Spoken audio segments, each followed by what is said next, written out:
بسم الله الرحمن الرحیم. نن به ان شاء الله العزیز موږ د قرآن پاک کوم ترجمه ترتیب هم شروع کړی دی، په هغې کې دویم سبق به وایو او مختصر اصول قرآن موږ پرون ویلی وو.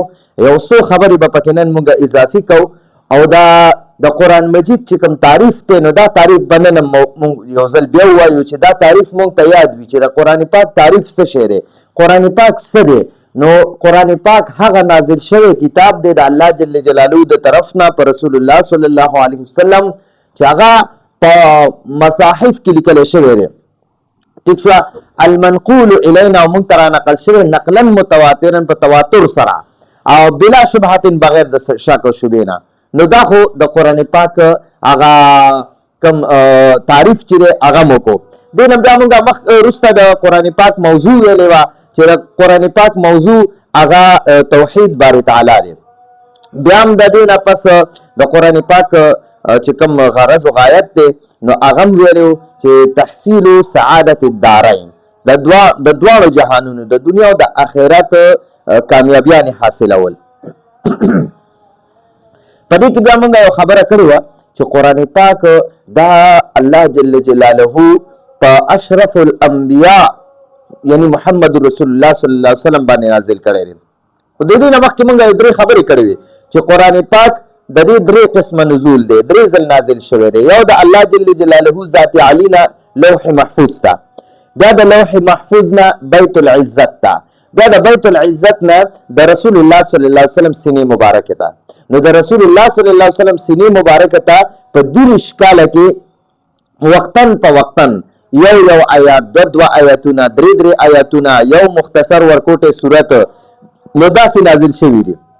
او دا په غار حرا کې مکې مکرمه سره نږدې یو غار دی، په غار کې بره نو الله پاک هم چې کله بوزي حرمین شریفین حج یا عمرې له نو تاسو به هلته بیا نږدې کم مقامات دي، زیارتونه دي، هغه هم وینئ. نو هلته کې غار حرام ده، هغه په زیاراتو کې هغه هم راځي، مقاماتو کې هغې له خلک بیا ورځي نږدې چې هغه ځای مونږ ووینو کوم ځای کې چې رسول الله صلی الله علیه وسلم باندې قرآن پاک نازل شوی. نو قرآن پاک جبریل علیه السلام هغه په ذریعه سره الله پاک نازل کو او اشرف الانبیاء یعنی محمد رسول الله صلی الله علیه وسلم چې هغه د ټولو پیغمبرانو نه افضل ترین پیغمبر دی، په هغه باندې اشرف الملائکه چې حضرت جبریل علیه السلام دی هغه راوړو او اشرف الشهور یعنی د میاشتو کې د ټولو نه افضل ترین میاشت یعنی د رمضان المبارک میاشت او په اشرف اللیالي په شپو کې د ټولو نه افضل ترین شپه یعنی لیلة القدر. او بیا وایي چې دا اشرف البلاد په ښارونو کې د ټولو نه افضل ترین ښار چې الله پاک قسمونه خوړلي دي هغه مکه مکرمه ده. قرآن کې الله پاک لا اقسم بهذا البلد وانت حل بهذا البلد، نو دغه ښار قسمونه الله پاک خوړلي دي. او دریم شپږمه خبره چې اشرف الالسنه د ټولو نه افضل ترینه ژبه یعنی عربي چې قرآن کې الله پاک په خپله فرمایي انا انزلناه قرآنا عربیا چې دا قرآن پاک ما په عربی کې نازل کړی دی. نو ګورئ نو دا افضل ترین قرآن، افضل ترین پیغمبر باندې او افضل ترین فرشتې په ذریعه سره په افضل ترین میاشت کې په افضل ترین شپه کې او افضل ترین کتاب د ټولو کتابونو نه افضل ترین کتاب او بیا په افضل ترین خاریه کې په افضل ترین ژبه یعنی عربی کې الله جل جلاله نازل کو. او جبریل علیه السلام دا غار حرا ته نبی علیه السلام به عبادت لتلو. یو ځل نبی علیه السلام ته غار حرا کې عبادت کولو، جبریل علیه السلام راغی او اقرأ د سوره علق د 10مه سپاره کې چې اقرأ بسم ربک الذی خلق الانسان من علق اقرأ وربک الاکرم الذي علم بالقلم علم الانسان ما لم يعلم. دا 15 آیاتونه نازل شو. نو دا خو مختصر اصولو کې مونږ پرون پاتې شوي هغه مې درته لږ تازه کړه. نن به انشاءالله مونږ د قرآن کریم د تلاوت آداب او د قرآن کریم د اورېدلو آداب چې څنګه قرآن پاک به مونږه څه طریقې سره د دې آداب دي د راغستلو، بیا څه طریقې سره د دې د تلاوت د اورېدلو آداب دي، بیا به د استعاذې حکم. استعاذه څه ته وایي؟ نو انشاءالله په دې به مونږ ځان پوه کړو. اول مونږ د قرآن پاک آداب زده کوو. نو قرآن پاک کې الله جل جلاله په خپل سورې واقعه کې فرمایي وایي لا یمسه الا المطهرون. لا یمسه دا قرآن نه د څوک لاس نه وړي الا المطهرون مگر پاک خلق دی ولله لاس وړي. ٹھیک شو؟ نو مطلب دا دی چې قرآن پاک با پاک خلق چې اودس وي یعنی بغیر د اودس به ولله لاس نه وړي او بېنماز انسان به ولله لاس نه وړي چې اودس نه وي او په غسل کې وي یا نور ګندګیانې مصروفه وي او ګنده وي انسان، نو هغه به قرآن له لاس نه وړي. بلکې قرآن پاک لبا پاک خلق چې اودس وي په غسل کې نه وي نور لحاظ سره پاک وي هر لحاظ سره پاک وي هغه کس په قرآن پاک لا لاس وړي. نو قرآن کې الله پاک فرمایي لا یمسه الا المطهرون. لا یمسه څوک دم نه مسکي دا قرآن پاک، دا قرآن دې څوک هم نه مسکي یعنی څوک دم ورله لاس نه وړي. قرآن پاک سره به کلم دی او داسې کس لاس نه وړي، یا چې چا باندې غسل فرض شوی هغه کس په قرآن پاک له لاس نه وړي. چې کم کس باندې غسل واجب شوی وي فرض شوی وي هغه خو به په ژبه باندې د قرآن تلاوت هم نه کوي، بالکل به نه کوي. چې بې اودسه وي او په یاد تلاوت کوي په قرآن کې نه نو هغه بیا بې اودسه چې صرف بې اودسه وي چې یعنی غسل پې نه وي اورېدلی صرف بې اودسه وي نو هغه کس بیا په یاده تلاوت کولی شي. په یاده اوس حافظان دي چې اودسې نشته دی په لاره روان دي قرآن ورسره نشته دی خو په سینه کې ورسره موجود دی نو هغه چې کم ورته یاد دی هغه ځان سره دوهروي کوي نو ټیک ده، خو لاس په قرآن پاک له نه وړي. او چې کله عمده حافظ دی د قرآن قاري دی قرآن ورته په یاد دی خو که په ده باندې غسل واورېدو نو بیا به دا انسان دا قاري صاحب دا حافظ دا به بیا په یاد باندې تلاوت نه کوي. ٹھیک شو؟ نو دا خو د قرآن پاک آداب شو، د قرآن د راغستلو آداب شو. دویمه خبره د قرآن کریم د اورېدلو آداب. نو ګورئ قرآن پاک چې کلم اورو کنه اورو نو د قرآن کې الله پاک فرمایي واذا قرئ القرآن کله چې تاسو قرآن وایئ نو فاستعذ بالله نه فاذا قرأت القرآن فاستعذ بالله من الشیطان الرجیم. دا خو د استعاذې حکم شو. خو قرآن کې الله پاک فرمایي وایي کله چې ته قرآن پاک اوري قرآن پاک تلاوت کیږي نو په غور سره اورا او خاموش وانصتو او خاموشي سره اورا لعلکم ترحمون چې په تاسو باندې رحم وشي. نو قرآن پاک چې کلم تلاوت کیږي نو هغه وخت به خبرې نه کوي که هغه تا ته په موبایل دې ځان ته لګولی وي یا دې ځان ته په ټیپ باندې لګولی یا دې په ریډیو باندې لګولی یا جومات کې یو قاري صاحب تلاوت کوي او ته اورې نو خاموشي سره به اورې خبرې به نه کوئ. ٹھیک شو؟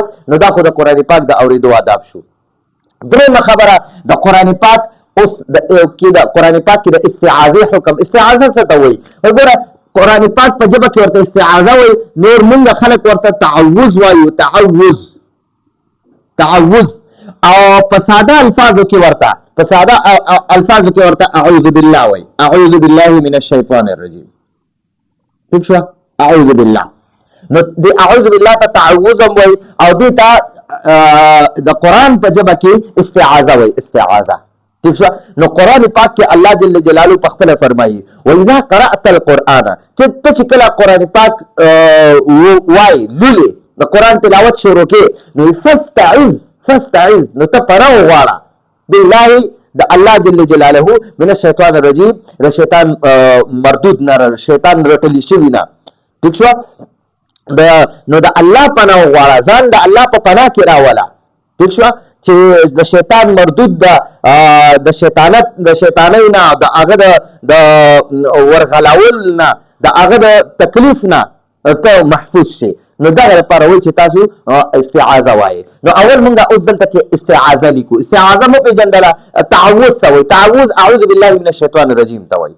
استعاذه تعوذ ته وایي. تعوذ اعوذ بالله من الشیطان الرجیم ته وایي. نو اعوذ چې دی که نه اعوذ بالله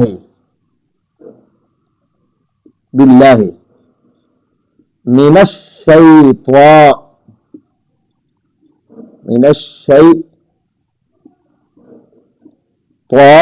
الرجيم. الرجیم. اعوذ بالله من الشیطان الرجیم. نو ګورئ دا اعوذ چې دی کنه اعوذ اعوذ معنا دا زه پناه غواړم، زه پناه غواړم بالله د الله، زه د الله په پناه کې راتلل غواړم، زه د الله جل جلاله په پناه کې راتلل غواړم من الشیطان الرجیم، د شیطان مردود نه، د شیطان رټلی شوي نه، چې زه د شیطان رټلی شوي د شرورو نه، د شیطان رټلی شوي د شرورو نه د الله پاک په پناه کې راشم، چې الله مې د دې شیطان رټلی شوي د شر نه محفوظ وساتي. نو اول د اعوذ بالله من الشیطان الرجیم ترجمه یې زده کوو. نو دا اعوذ چې دی که نه اعوذ دا د واحد متکلم صیغه ده. دا اعاذ یعوذ لکه څنګه چې دی قال یقول که نه قال یقول څنګه چې قال یقول دی که نه دقه شان عاذ یعوذ دی. عاذ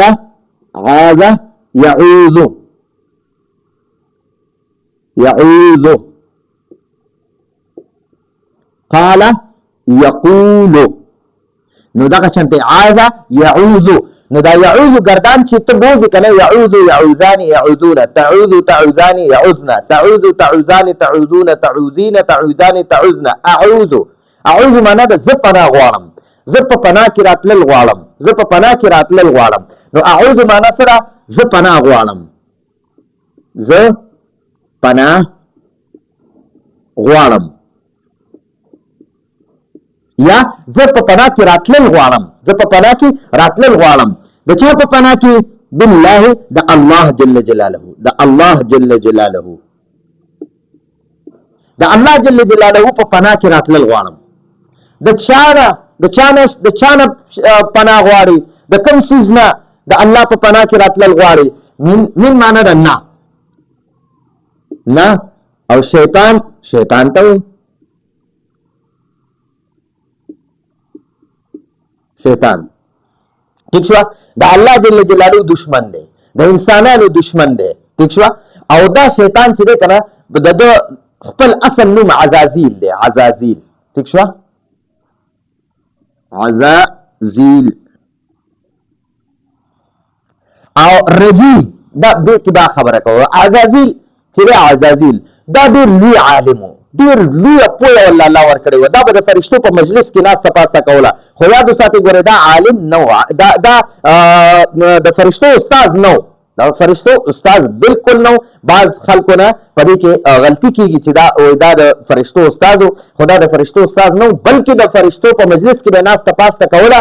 خو چې او خود تکبر وکړو، الله پاک فرشتو ته حکم وکړو چې تاسو آدم علیه السلام ته سجده وکړئ، نو ده ورته سجده ونه کړه، نو ټولو فرشتو ورته سجده وکړه. نو الله پاک ورته وفرمیل وایي ما منعک الا تسجد، او ته کوم څیز د سجدې نه منې کړې آدم علیه السلام ته سجده چې ما درته حکم وکړو ته منې شوې. نو ده ورته وایي خلقتنی من نار، تاسو د اور نه پیدا کړم، وخلقته من طین، او آدم علیه السلام دې د خټې نه پیدا کړی دی. نو ده چې کله تکبر وکړو کنه نو الله جل جلاله دا رټلې شوی دنیا ته راولېږلو. رټلې شوی څه ته وایي؟ اردو کې ورته تتکارا هوا، تتکارا هوا، یعنې څوک چې په بېعزتۍ باندې د یو ځای نه وشاړي که نه، چې سمه بېعزتي وکړي وشاړي او بیا ورته وایي چې په دې اړخ باندې را نه شئ. ټیک شوه؟ زما او ستا د نن نه ختمه او زما او ستا د نن نه دښمني شوه، نو هغه ته رټلی شوی وایي. ټیک شوه؟ نو دا رجیم معنا د رټلی شوی، مردود هم ورته وایي او رټلی شوی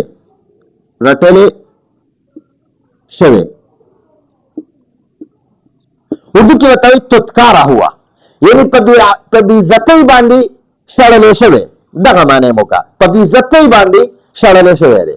ٹھیک شو؟ نو دا شیطان مردود چې دا د الله جل جلاله سره دشمنۍ ته ځان جوړ کو. ٹھیک شو؟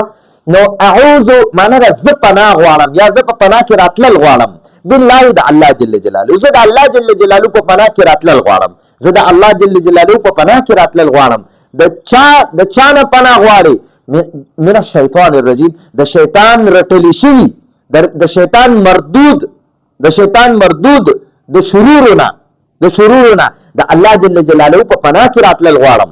چې الله جل جلاله پناه درکړي نو شیطان څه چې د ټولې دنیا طاقتونه هم تا ته نقصان نشي در رسولی. ٹھیک شو نو دا اعوذ بالله من الشیطان الرجیم ویل دا په قران پاک کې حکم دی چې تاسو کلم د قران پاک تلاوت کوئ نو تاسو به اعوذ بالله من الشیطان الرجیم وایي او دا مسنون دی سنت ته سنت ٹھیک شو نو صرف د قران پاک د تلاوت شروع کولو نه مخکې اعوذ بالله من الشیطان الرجیم ویل دا سنت دی نور کارونو کې کتوي نو هغه بیا مستحب دي کوي او دی نو ټیک دا کوي نه نو نیک کارونو کې نو بیا سو ګناګاری کې پنه خو د قران پاک شروع کولو نه مخکې به ته خامخا دا استعاذه به استعاذه نومو پیژنې ښه استعاذه نومو پیژنې چې دا تعوذ ته وایي تعوذ اعوذ بالله من الشیطان الرجیم ته وایي ټیک شو نو دا اعوذ بالله من الشیطان الرجیم د دې ډېرې زیاتې فائدې دي خو الله پاک حکم کړی دی چې تاسو کلم د قران د تلاوت ابتدا کوئ قرآن پاک د تلاوت شروع کوي نو تاسو اعوذ بالله من الشیطان الرجیم وایي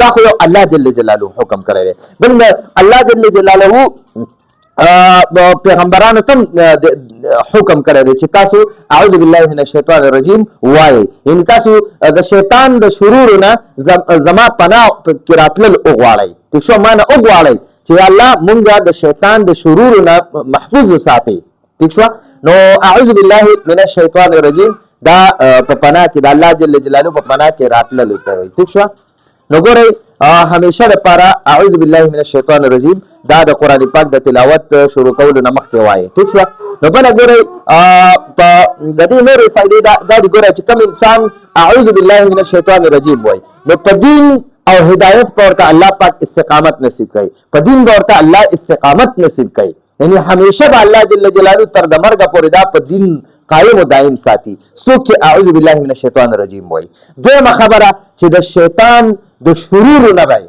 او د شیطان د تکلیفونو نه الله حفاظت کوي چې کم کس اعوذ بالله من الشیطان الرجیم وایي دریمه خبره چې کم کس اعوذ بالله من الشیطان الرجیم دا استعاذه وایي استعاذه چې کلم یو انسان وایي نو الله جل جلاله به د غیبی مدد کوي هر قسمه د هر ځای کې به د الله جل جلاله مدد کوي او بل څلورمه خبره چې الله جل جلاله به د خپل قرب نصیب کوي الله پاک به د خپل قرب ور نصیب کوي او پنځمه خبره چې د انبیاء علیهم السلام او د صدیقینو شهدا او صالحینو چې کم مقام امن به الله غیله ورکوي نو د انسان له الله پاک هغه مقام امن ورکوي ٹھیک شو د امن هغه مقام به ورته الله پاک ورکوي او بل د اعوذ بالله من الشیطان الرجیم د استعاذه وي استعاذه نوم خو به امید دی چې تاسو سیات کړی وي استعاذه ٹھیک شو تعوذ مرته استعاذه مرته وي او د کې ګوري الله پاک حکم کړی او پیغمبرانو او اولیاء علیهم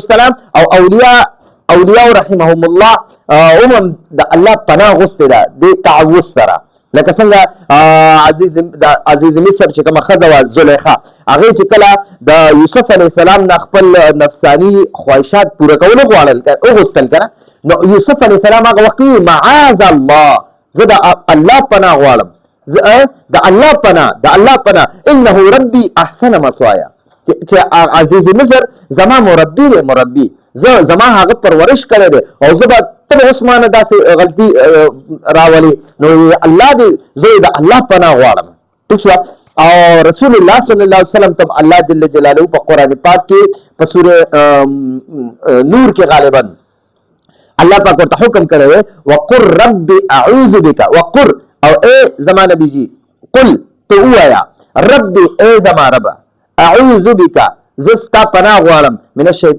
من همزات الشیاطین د شیطان د شرورنا واعوذ بک رب ان يحضرون ٹھیک شو نو دا ورته سوره مومنون کوم دی او بیا قل اعوذ برب الفلق قل اعوذ برب الناس کوم نبی علیہ السلام ته الله پاک د استعاذه حکم کړی دی قل اے نبی جی اعوذ برب الفلق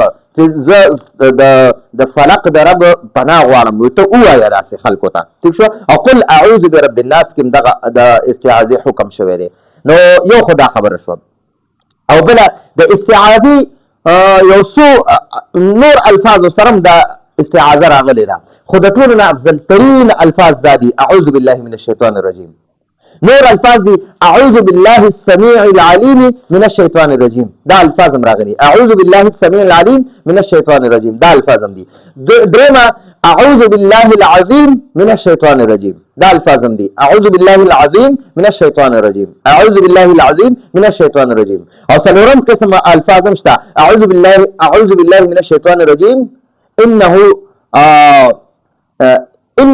ان السميع العليم. دا څه الفاظ دي. ٹھیک شو.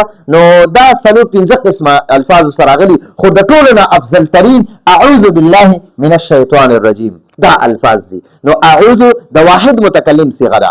اعوذ د واحد متکلم صيغه ده. اعوذ معنا د ز پناه غواړم. اعوذ ز پناه غواړم. اعوذ ز پناه غواړم. بالله د الله جل جلاله. ز د الله جل جلاله په پناه کې راتلل غواړم. الله جل جلاله په پناه کې راتلل غواړم. من الشیطان الرجیم، د شیطان رټلی شوی نه. ٹھیک شو. د شیطان رټلی شوی نه د الله جل جلاله په پناه کې راتلل غواړم. نو دا خو زموږ سره د استعاذې لفظي معنا هم درته وکړه، مختصر غونته فائدې هم درته وي چې انسان ته الله پاک استقامت ورکوي په دین باندې، او د شیطان د شرور او تکلیفونو نه محفوظ کوي، او د الله جل جلاله ورته یو لوی مقام هم ورکوي، او د مقام امن کې ورته الله پاک رسوي. مقام امن ته د پیغمبرانو، صدیقینو، صالحینو، شهداو او دغه مقام ته الله پاک رسوي. بل خبره یعنی هغه چې کوم مقام امن ته الله پاک دغه انبیا، صدیقین، شهدا، صالحین رسوي، نو دا انسان به هغه مقام امن ته الله پاک رسوي. او بل د الله جل جلاله هر ځای کې د مدد کوي چې کوم کس اعوذ بالله من الشیطان الرجیم وای، نو استعاذہ یاد کوي. دغه پس په ان شاء الله مونږه تسمیه وایو. تسمیه ورته وای. ٹھیک شو. او بسمله ورته وای. بسمله. ٹھیک شو. او مونږ ورته بسم الله الرحمن الرحیم وایو. نو زمونږه نن دا درسو اعوذ بالله من الشیطان الرجیم. اعوذ ز پناه کې راتلل غواړم. بالله د الله جل جلاله، د الله جل جلاله په پناه کې راتلل غواړم. من الشیطان الرجیم، د شیطان رټلی شوی، د شیطان مردود د شرورونه. نو دا زمونږه د نن ورځې درسو.